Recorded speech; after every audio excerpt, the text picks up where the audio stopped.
Hello again with another classic nymph. This time it is a prince nymph.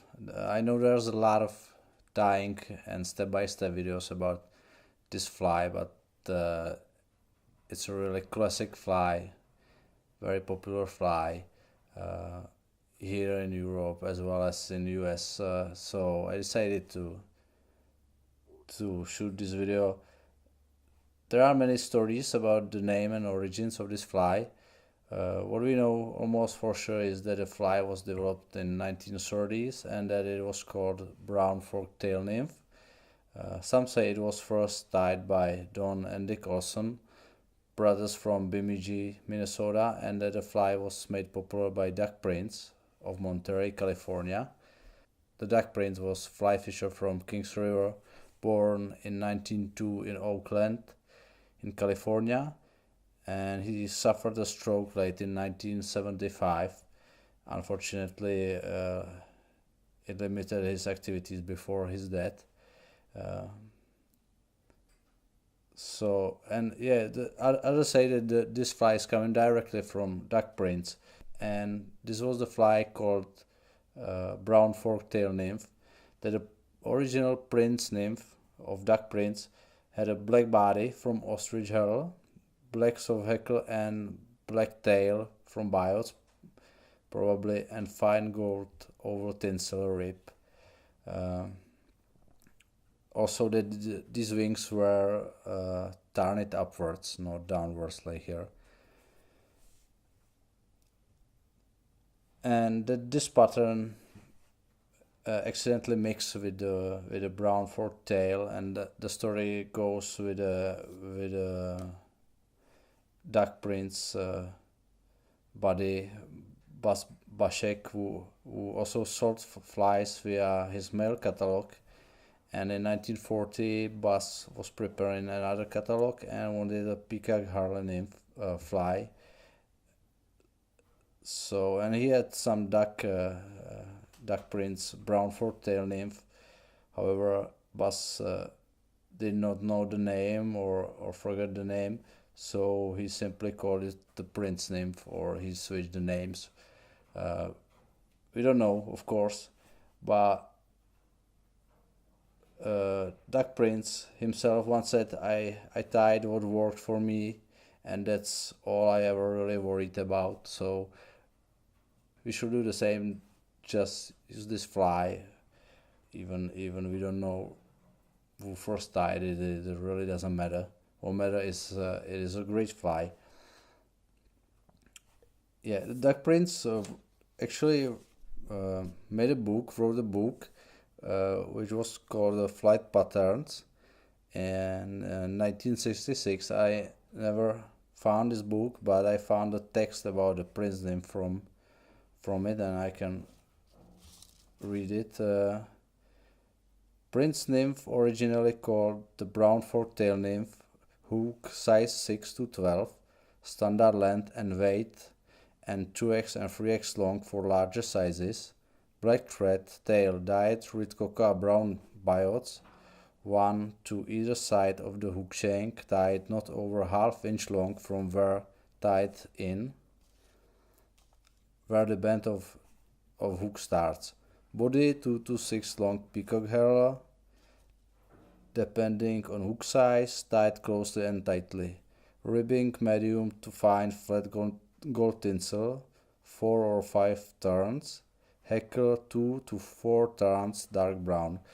Clip of top hackle barb close to body prior to wing application. Wing white goose biots crisscross at head to extend out from body in the form of a V at an angle about 30 degrees. What this fly represents, it really don't look exactly like any particular insect. It is some kind of attractor nymph, I believe, and I don't even use this as a dead reef, as a real nymph. I fish it more like under wet fly fishing, or really aggressively as a little streamer. But this is the probably because I using this just in bigger sizes from 10 to 8. If I want the smaller one, more like the real insect fly, I go for Czech buck, which is similar fly, and I will tie this in some next videos. But the Prince Nymph I'm tying in big sizes, just exclusively, and with the gold bead. The Czech buck I tie without. Of course, originally it wasn't beaded, it was just a black head probably. So you can try this. I'm stay with the beaded version. It adding some weight and some shine. Okay, so here's the fly. As I said, for bigger sizes, hook 2x or 3x, nymph hook, a longer hook, some heavy hook. I'm using Tiemco 5262. This is size 8, and at least really for the beaded version you should go for at least 2x long hook, because it is pretty long fly. Maybe for without the bead it can be the standard hook shank, but for this I'm going definitely for this streamer or heavy nymph, and this is called nymph and streamer. So I said size 8. I will the barb, and for bead, tungsten or brass, for this size I'm using 3.8 millimeters, which is fit well for this size hook. So first slip in the bead over the point, of course with a smaller hole first.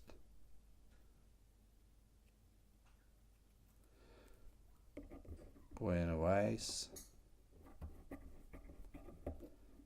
and before we tie in the thread I will add a lead wire so we can move it. So I will add a couple of wraps here. Depends on the water you're going to fish, of course. This is just fine, and push it against the bead to hold the bead in place and to be in the front part. Now for thread I recommend you use some thin thread. I'm using Nano silk, which is another name for the Dynama fiber, the red one. This is 12.0 or 50 denier if you want, red one, and it makes this red point here. Why I recommend the thin thread is because you can easily end up with a big bulk of thread in here. So better use thin but strong thread, of course. Tie in. Or break off this. Tie in the thread.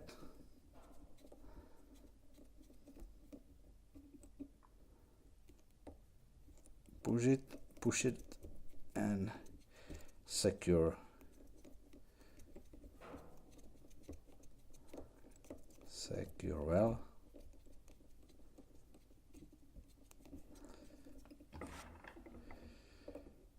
First we're going for the tail, brown biots.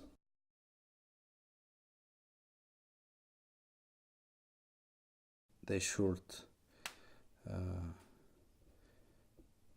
be tightened to curve out and slightly down. So put it on side.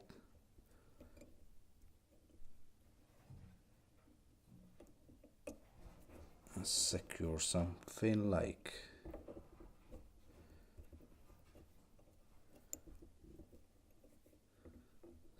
something like this. Okay, and the other one.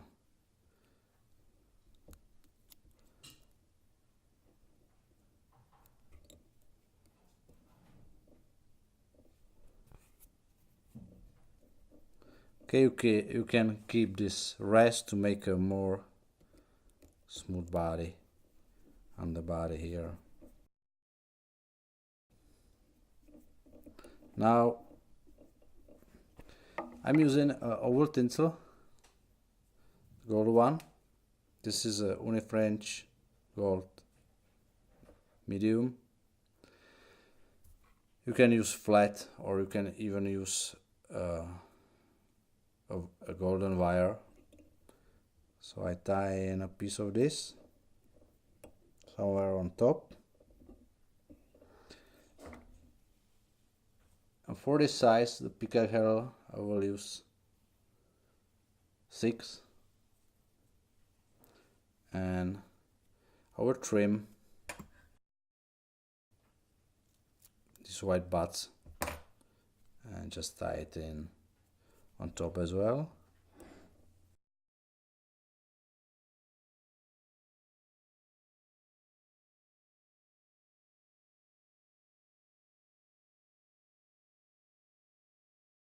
I will shape some on the body, no matter what you use. Some dubbing, I'm using ice dub, Peacock black, some dark color, black one. But some long fiber dubbing, and just shape the conic on the body.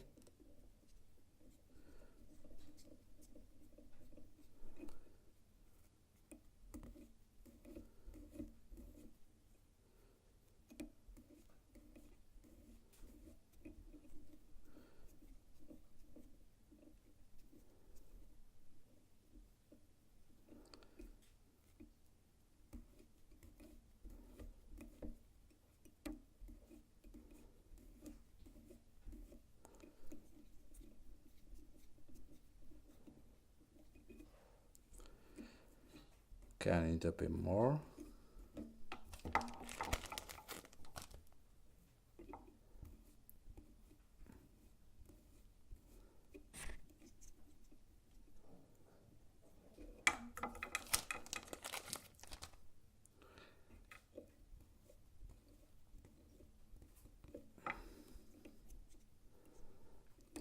That's it, I can cover this a bit. We're just making a shape here. Now you can wrap it one in a time, or better you take all of these and twist them to kind of rope.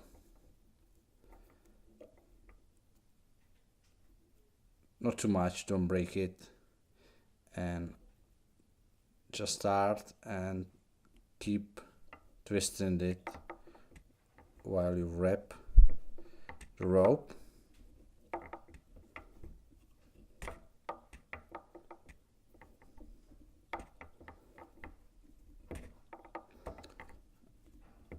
And we're building this beautiful Peacock Herl body. Leave here a gap. Secure well. It's good to have the strong thread.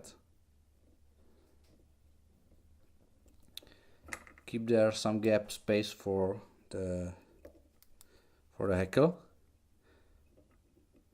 Trim rest, and now counter wrap in the other direction the tinsel. Nice tight wraps, 4 to 5.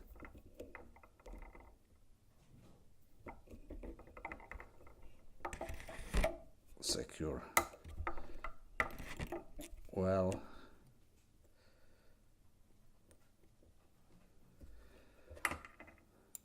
Okay, trim rest. For hackle, you use some soft hackle, some hand neck. I'm using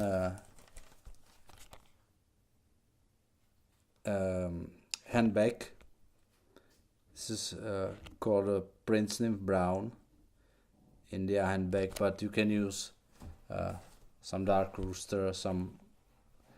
I wanna go stay close to the color of these biots. I didn't show you the biots. I'm using the turkey biots. You can use goose biots or turkey biots, and this is the rusty brown from Vapsi. Bogdan Vapsi. Rusty brown turkey. I like turkey more than goose. I don't know why. And now for Hackle, I don't know if you can see it, the handbag. And I will just take one of these feathers, one of these small ones. I will remove all this. Maybe this one is short.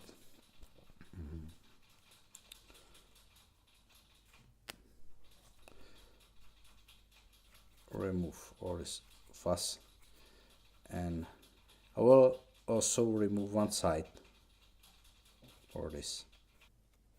The length should be as long as you will reach almost the tip. So this is the length of the barb, the gap. When I have something like this, tie it in with the barbs facing up.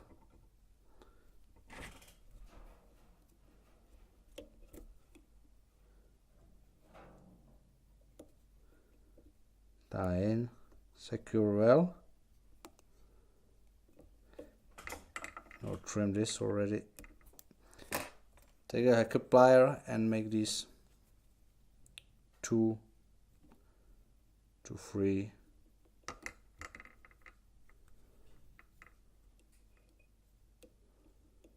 is 1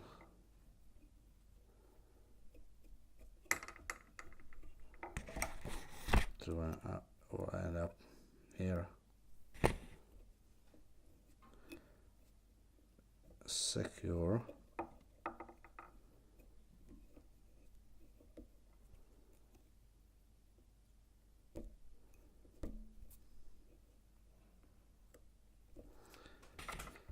Trim, and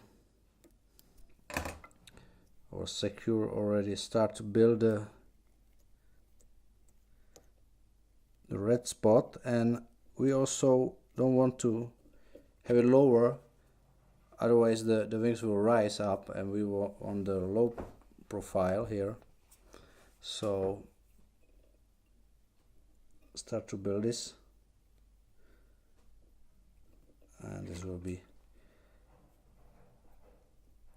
just fine. And we are going to trim the top barbs prior to the wings.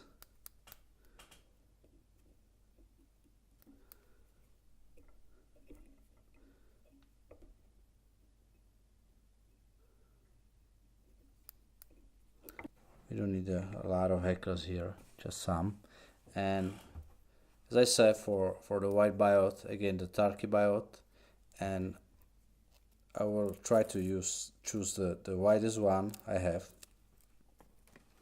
I will take it from the same feather, even they have some kind of sides, that's just fine. And now I'm tying in one at a time, again curve down. They should be as long as the should extend from the head to the tail, tie-in position to this point. And if you consider a 30 degrees, it is a pretty big angle. So normally you can hear or read that it should be just slightly wider than the body, but it can be a bit more. So tying the first one, just slightly fix it, and the other one same length again, facing down.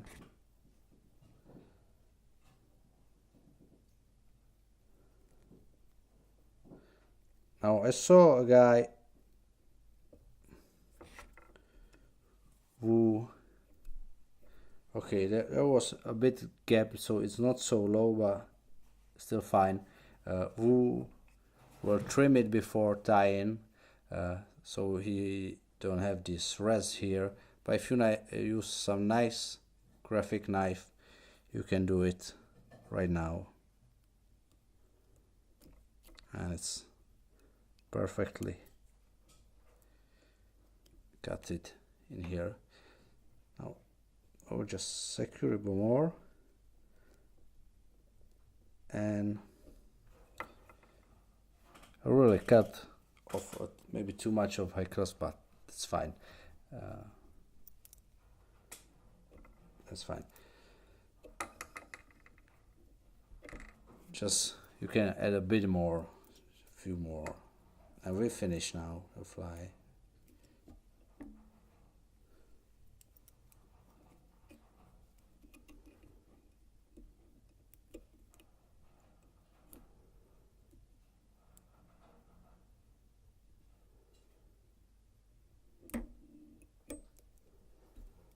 What's more?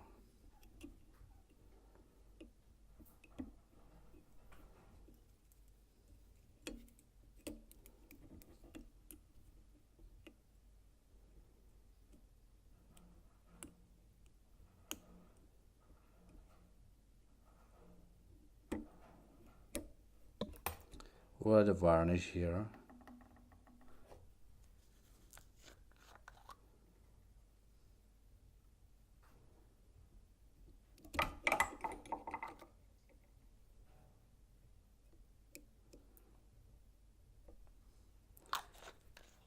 And trim thread.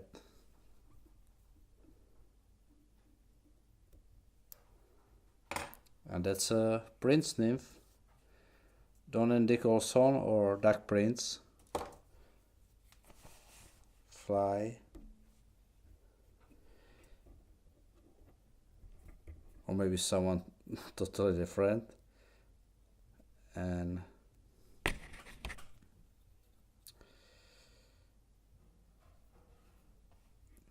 that's a V shape. As I said, a bit wider than is common, probably, or what I see.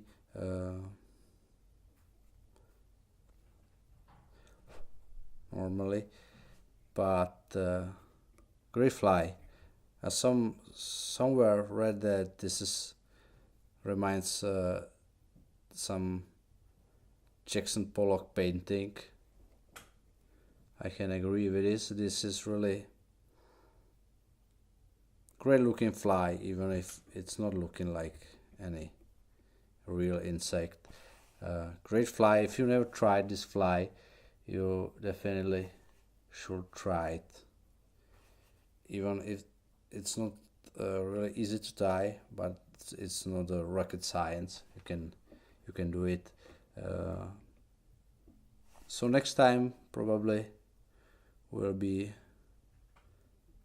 a Czechbuck, very similar fly in appearance. And for today is all. So thanks for watching, and bye bye, Prince Nymph.